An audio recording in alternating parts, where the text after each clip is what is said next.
The world of Solari had always been quiet. Its skies were soft blue, and its forests stretched in endless green waves. Rivers curved through the valleys like silver threads. The Solari people lived peacefully, farming, building cities in harmony with nature, and studying the stars. They had no army to speak of, no warships in orbit, and they had never wanted any. Their lives were calm, slow, and safe, or so they thought.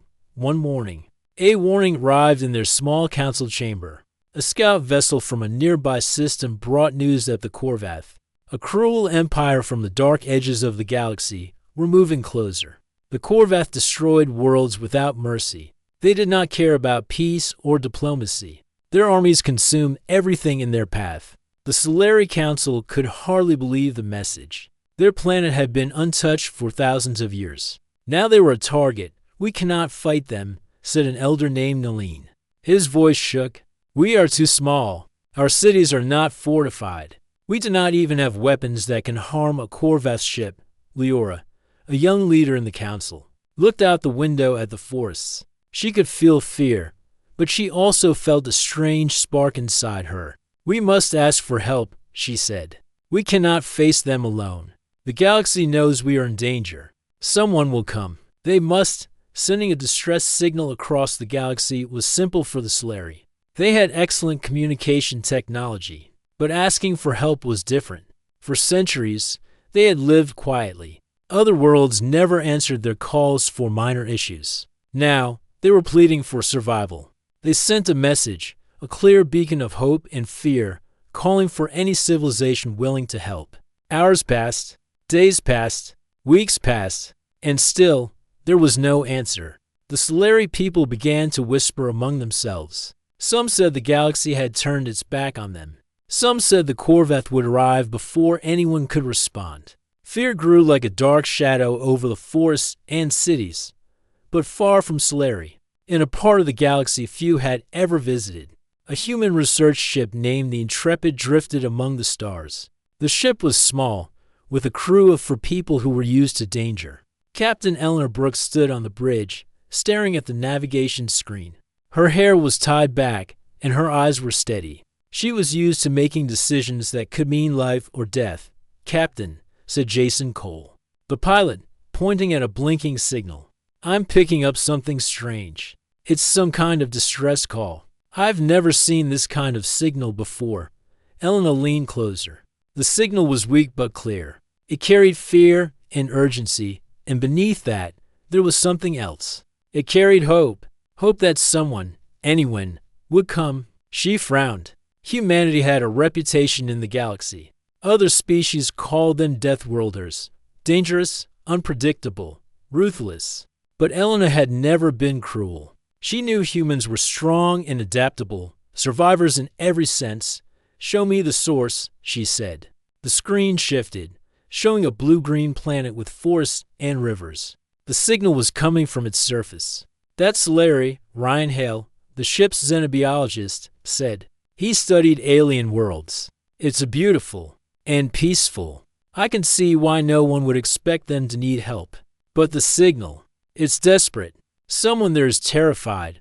Eleanor turned to her crew. "We cannot ignore it. The galaxy may be afraid, but we are not. We go." Linda Ward, the engineer, looked nervous. "Captain, we don't know what we will find. This planet may be calm now, but if it's being targeted by the Korvath, it could be dangerous. Their weapons could destroy us." Eleanor nodded. "We know the risks, but they asked for help.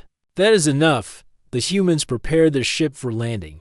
The Intrepid was small but fast, equipped with shields and weapons designed to handle harsh worlds.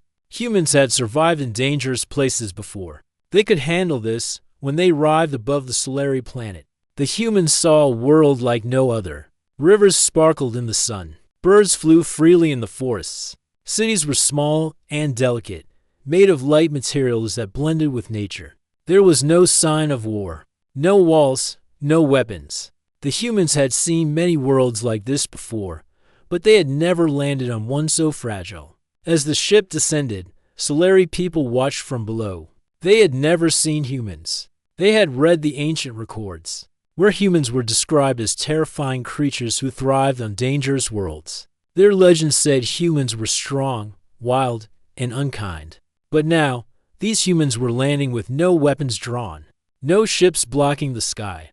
They came simply, as if to help. The humans walked among the Solarii. Elena led the way, Jason and Ryan beside her, and Linda carrying supplies. The Solarii stared, some hiding behind trees, others stepping forward with curiosity. Leora, the young leader, approached Elena. "Why do you come?" she asked, her voice trembling. "The galaxy knows we exist, and still, no one answers our calls." "Why you?" Elena looked at her carefully. "Because we know what it is like to be alone and afraid.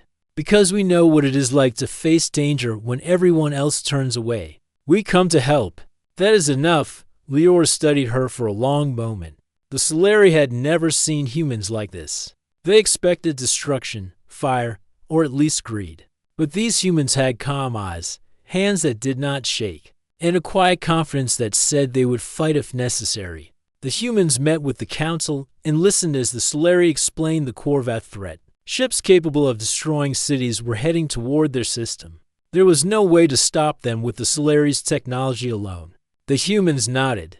They had faced Deathworlds before, worlds where the air could kill, where monsters roamed the land, and where nothing survived. Humanity had survived all of them. They could survive the Korvath. Jason and Linda walked among the Solarii cities, pointing out weak spots, small hills that could serve as defense points, and forests that could hide ambushes. Ryan examined local plants and terrain, thinking of ways to use nature in defense. Elena spoke to Leora and the council, teaching them how to prepare, how to act even when scared. The Solarii began to see something they had never imagined. Humans were dangerous, yes, but not because they wanted to destroy. They were dangerous because they never gave up. They adapted. They survived. And now, they brought that strength to Solari's world, even as they worked.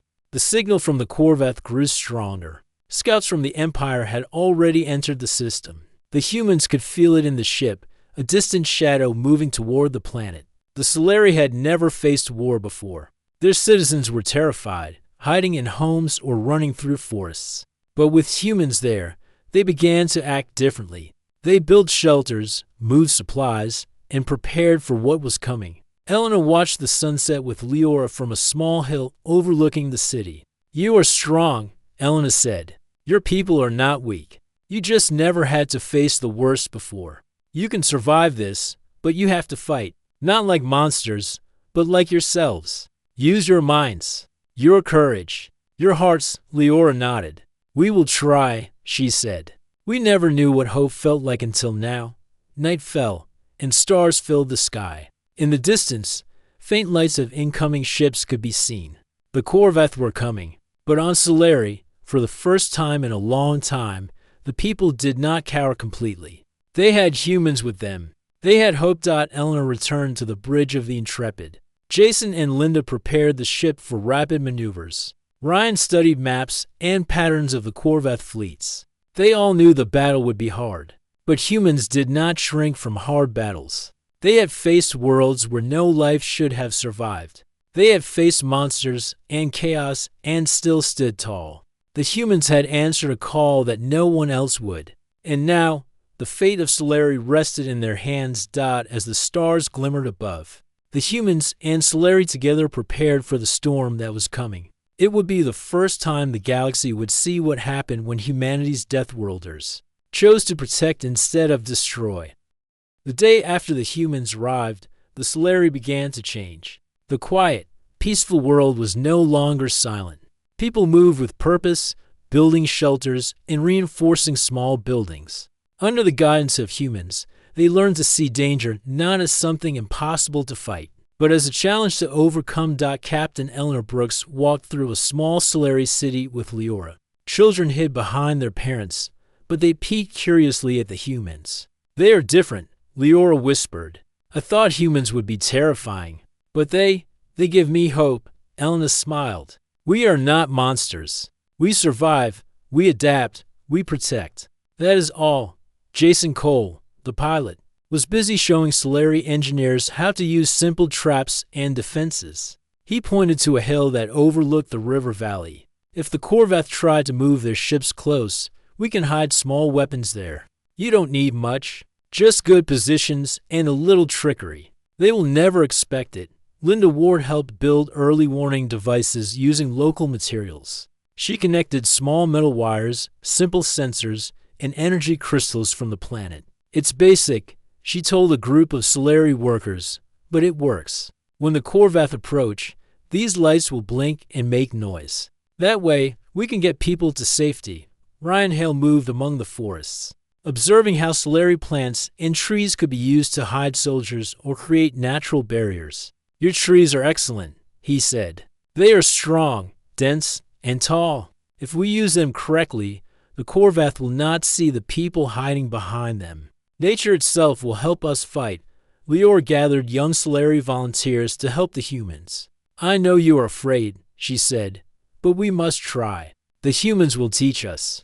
We have no choice but to stand together. The volunteers nodded. Their faces were pale with fear, but there was determination too. For the first time, they felt that maybe survival was possible. Elena called a meeting in the city's main hall. The council members sat quietly as she spoke. The Corveth are clever, she said. They will look for the weak. They assume you are defenseless.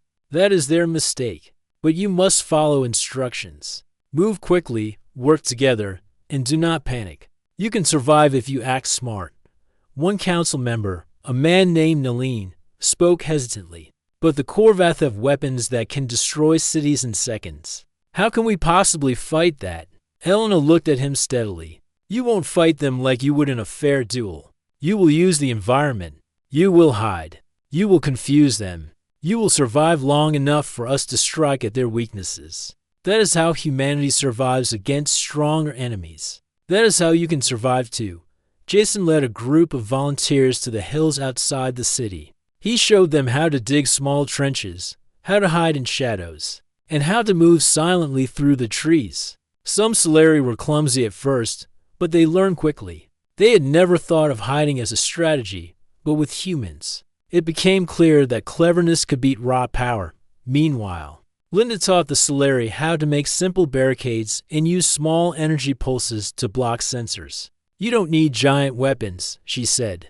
Just small tools, placed in the right spots. They will slow the Corveth down, and slowing them down can save lives. Ryan walked with Leora through the forests, pointing out ways to use natural features in battle. The Corveth will move in straight lines, he said. They cannot think like we do. You can create paths that seem safe but lead them into traps. You can use the rivers to hide boats or supplies. The land itself will fight for you if you know how to use it. As the days passed, the Solari changed. Fear did not disappear, but it became focus. People moved with purpose instead of panic. They built hidden shelters under trees, reinforced roofs, and learned to move quietly. Even children helped by carrying supplies, tying simple warning signals, or observing the skies for unusual lights. Elena watched all this from a hill above the city. She saw fear, yes, but she also saw courage. They are learning fast, she said to Jason. They may not be soldiers, but they will survive. Jason nodded. They are learning not just to hide, but to fight smart. That is what counts. Leora visited the human camp every evening to learn more. How do humans stay calm in danger? She asked. Elena thought for a moment. We do not stay calm because we are not afraid. We stay calm because we cannot waste energy on fear. We focus on what must be done. Fear is natural, but it cannot control you. You use it, then act anyway. The first signs of the Corveth fleet appeared as small specks in the sky. They were far away but growing closer. The Solari children pointed and whispered. Many adults hid indoors, trembling. But the volunteers who trained with humans were ready. They moved to their positions, set up sensors, and waited. Jason guided them through the process. Remember, you are invisible to them until they see you. Use that, move quietly, signal each other, and do not panic. If one person runs, the whole plan fails. Linda checked the energy pulses. Everything is ready. The lights will blink, the sensors will signal, and the people can move to safety. You will know when the Corveth arrive, Elena walked among the volunteers, giving instructions and encouragement. You are stronger than you think. You can do this. Trust each other. Trust yourselves. Night came, and the Corvette fleet became visible. Ships larger than anything the Solari had ever seen moved in formation above the planet. Their lights were red and threatening. The volunteers held their positions, hearts pounding, hands ready. Then the first signals went off. Small warning lights blinked across the force, energy pulses activated, and the Solari citizens began moving quietly to safe zones. Some ran to hidden caves, others to reinforced houses. All the while, the Corvette's ships scanned the ground but found nothing. Jason piloted a small scout craft close to the enemy fleet. He darted between asteroids and clouds, using every trick to confuse the Corvette's sensors. They will never expect this, he said. They think we are small and weak. They are wrong. Linda's devices worked perfectly. She watched from the human camp as the pulses and lights guided Solari citizens to safety. It's amazing, she said. They are using what they have, just like we taught them. Ryan observed the farce from above in a small hovering drone. He saw the paths they had planned, the traps hidden under leaves. The false trails to confuse the enemy. They are thinking like humans now, he said quietly. They are learning to survive. Elena stayed at the command point, directing volunteers, sending signals, and coordinating the defense. Stay calm, she said over the comms. Do not move until I tell you. They will come close. Wait for the moment. Then act. Hours passed. The Corvette moved cautiously. They did not expect resistance, but the humans and Solari had prepared carefully. Small obstacles, false paths, and hidden signals confused them. The fleet grew frustrated. Ships moved too close to sensors and were delayed. They tried to scan the force, but the trees and camouflage made it impossible to see everything. Leora watched from a hill. She had never felt so alive. Fear was still there, but it was joined by excitement, courage, and hope. I never imagined we could do this, she said. But with humans, it feels possible. Elena smiled. It is possible. You are strong. You are clever. You just needed to see that for yourselves. As night deepened, the first Corvette scouts tried to land in a small clearing. Volunteers activated traps, and energy pulses forced the scouts back. The Corvette's ships hesitated, scanning for the humans they had underestimated. The Solari citizens cheered quietly from hidden positions. They had survived the first test. Jason piloted back to the human camp. They are learning fast, he said. The Corvette did not expect resistance. This will slow them down, Linda nodded. And it will save lives. Every second counts, and we gave them seconds they never had before. Elena looked at the stars. The Corvette fleet was still strong and would return with more forces. But she knew the Solari were ready. Not just ready to hide, but ready to fight smart, survive, and protect their home. Humanity had shown them how. Night passed, and the planet rested, though the tension remained. The humans and Solari had taken the first steps in a fight for survival. Together, they had begun to turn fear into action and hope into strength. When dawn came, the forest glowed with sunlight. The Corvette's ships were distant but watching. The Solari no longer trembled entirely.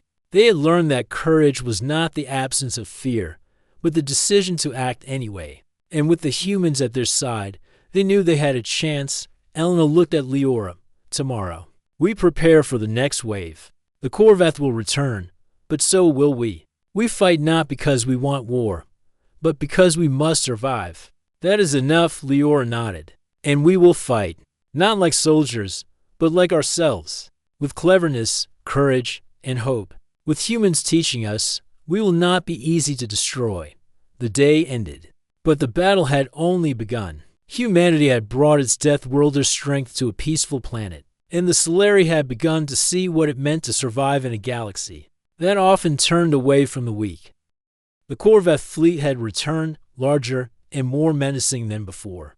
Their ships glimmered with red lights, sharp and cold against the blue-green planet below. The Solari cities, now quiet but organized, waited. Citizens had learned to move quickly, to hide, and to trust the humans who had arrived weeks earlier. Elena stood on a hill overlooking the city with Leora and the human crew. Jason piloted a small scout ship overhead, circling the incoming fleet. Linda checked the energy devices scattered through the forests, making sure they were ready. Ryan monitored the terrain, tracking where the Corvath ships were most likely to land. "They are coming closer," Jason said, his voice calm but tense. "We can't stop all of them at once. We need to make them take our paths, not theirs." Elena nodded. "Exactly. Remember, we fight smart, not hard. Use the forests, the rivers, and the hills. Force them to make mistakes. Force them to slow down." Leora's volunteers moved into their assigned positions. Young and old alike carried small supplies, guided by humans. They had no weapons capable of massive destruction, but they had clever traps, warning systems, and determination. The first Corvath ships descended, scanning the forests and cities for signs of life. They fired once, sending a small explosion into an empty field. Elena directed a signal to the volunteers. "Wait, let them come closer." As the Corvath scouts approached the first line of forest, hidden Solari teams activated the warning devices. Lights flashed, alarms rang, and the Corvath ships hesitated, scanning frantically. Jason swooped in with his scout ship, firing small energy pulses that confused their sensors. The Corvath were not used to clever tricks. They expected obedience, not strategy. The first clash was small but important. The Corvath realized the planet was not defenseless. Elena moved her team quickly, giving orders to hide civilians and to activate hidden paths through the trees. The Solari had learned from the humans. They were clever, agile, and determined. Ryan observed from the forest edge. They are using the terrain perfectly. Rivers to hide movement, hills to block sight, trees to hide from sensors. The Corvath cannot see everything. They will make mistakes. Linda checked her devices. Energy pulses are active. Traps are ready. Every step they take will cost them time and resources. We've slowed them down already. Leora watched the volunteers from a small ridge. Some trembled, but they held their positions. A young boy named Selin adjusted a trap under a pile of leaves, his hands shaking. "I can do this," he whispered. He had never done anything dangerous before, but now he was part of something bigger. Elena smiled slightly. "Yes, you can. We are all part of this together."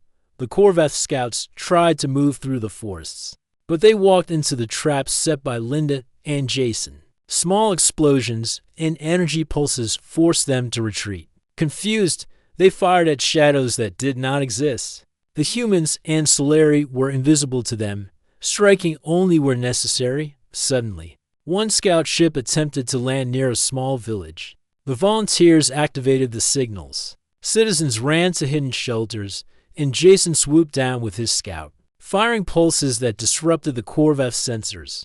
The ship stumbled and had to retreat, avoiding a trap buried beneath the trees. "It's working," Leora whispered. "They cannot take us by surprise anymore." Elena knew it was only the beginning. The Corvath had more ships, larger forces, and weapons that could destroy entire cities in minutes.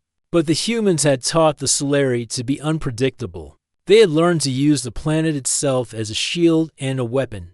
Hours passed. The Corvath fleet advanced in waves, trying to find weak points. Each time, they were slowed or confused. Jason and Elena coordinated small strikes, moving quickly through the forests and rivers. Ryan guided teams to create false trails, making the Corvath ships think there were more defenders than existed. Linda's energy devices worked flawlessly. When scouts came too close, alarms rang, lights flashed, and hidden pathways led the enemy into traps. The Solari were amazed at how a few simple tools, combined with strategy, could defend entire areas. But the Corvath were clever. They began to regroup, focusing on the humans they had detected. One large ship aimed directly at the hill where Elena, Leora, and the volunteers had gathered. Its weapons glowed with red energy. Elena did not panic. She signaled Jason, "Lead them away. Use the river paths. Force them into the forest." Jason's scout darted forward, weaving between trees and rocks. The Corvath ship followed, slowing down to avoid crashing into terrain. Linda activated additional pulses, and small hidden obstacles forced the ship to swerve again. The Corvette weapons misfired, striking empty fields. Ryan guided the volunteers to activate small energy nets. The Corvette's ship became entangled for a moment, slowing it down. The Scifi cheered quietly, hidden behind trees. They had never seen such tactics before, but now they understood that cleverness and courage could make them stronger than fear. Leora saw her people working together. Men and women who had never held weapons were now coordinating with humans, moving through forests, rivers, and hills. Some carried supplies, others signaled positions. The unity was powerful. The Corvette had expected chaos, but they found organized resistance instead. Elena directed the human team with precision. Do not fight all at once. We strike when we must, hide when we must, and protect civilians first. That is how we survive, Jason nodded. We can do this. They will underestimate us, and that is our advantage. The first real confrontation occurred when a group of Corvette troops tried to land near a river. They expected no resistance, but volunteers hidden among trees fired small energy pulses, tripped traps, and guided them into false paths. Panic spread among the Corvette troops. They did not expect strategy from a peaceful planet. Elena and Jason coordinated a small ambush. They lured the troops toward a narrow pass where Linda's energy devices created a barrier. The Corvette's ships could not land safely, and the troops were forced to retreat. It was a small victory, but important. Ryan observed the battlefield. Every step we force them to take costs them time and strength. They are learning that Scifi is not defenseless. They will hesitate next time. Leora's volunteers moved confidently now. They had seen the Corvette retreat once. They had seen that even the feared Empire could be slowed. Their fear had turned into focus. We are not helpless, she told a group of young volunteers. We are strong, and we can protect our world. The sun began to set, casting long shadows over the forests. The Corvette ships moved back into orbit, regrouping. They would return, stronger and more careful. But for now, the humans and Scifi had held their ground. They had shown that cleverness, planning, and courage could survive against overwhelming force. Elena walked among the volunteers. You did well today. Remember, this is only the first wave. They will return. But now, you know you can survive. You know that courage, unity, and strategy are more powerful than fear alone. Leora nodded. We are learning. With you here, humans, we can protect our world. We are no longer just peaceful. We are defenders. Jason and Linda checked their equipment, preparing for the next day. They had learned the Corvette patterns and weaknesses. They knew that the Empire would push harder, but they were ready. Humans had faced worse, and now they were teaching Scifi to face it too. Night fell, and the forests were quiet again. The Corvette's ships hovered in orbit, their red lights shining. The Scifi citizens slept in hidden shelters, while volunteers kept watch. Fear still existed, but it had a companion now, hope. They had survived the first attack, and they had learned that even Deathworlders like humans could be allies, not monsters. Elena stood on the hill one last time, looking at the stars. Tomorrow, they will come again, she said. But we will be ready. We will fight smart, and we will survive. That is what humans do. That is what we teach others to do. We do not fight for glory. We fight for life. Leora watched her people moving quietly through the forests, preparing for the next wave. She knew the Corvette would not give up easily, but she also knew that humans had changed everything. They had taught courage, strategy, and hope. The first real battle had ended, but the war for Scifi's survival was just beginning. Humans and Scifi now stood together, ready to face the darkness that threatened their world. And in the heart of the planet, a quiet truth began to grow. Deathworlders like humanity were not only survivors, they were protectors.